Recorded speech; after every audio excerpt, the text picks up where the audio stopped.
સુરત શહેરના સલાબતપુરા વિસ્તારમાં ગૌમાંસ ઝડપાયું છે. ગૌમાંસ શંકા વચ્ચે હિન્દુ સંગઠનો દ્વારા મોટી કાર્યવાહી કરાઈ છે. રિક્ષા મારફતે શંકાસ્પદ ગૌમાંસ ઝડપાયું હતું.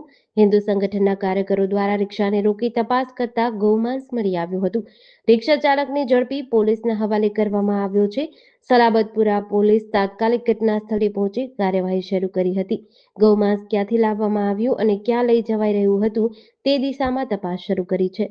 आज गौ माता के सम्मान में जब पूरा समाज कलेक्टर ऑफिस के आवेदन पत्र देने जा रहा है, उसी दिन सलावतपुरा विस्तार में कार्यकर्ताओं के द्वारा इतनी बड़ी मात्रा में गौ मांस पकड़ा जा रहा है, तो एक प्रश्न चिन्ह लग रहा है कि इतना सख्त कानून, इतनी अच्छी व्यवस्था गृह मंत्री द्वारा इतनी बार बार आवेदन किया जा रहा है, उसके बावजूद इनकी हिम्मत बढ़ती जा रही है।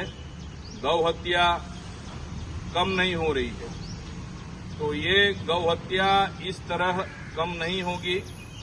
यहाँ यूपी की स्टाइल से ही गौ हत्यारों का एनकाउंटर जब शुरू होगा, तभी जाके ये गौ हत्या हटेंगी और इनकी हिम्मत टूटेगी।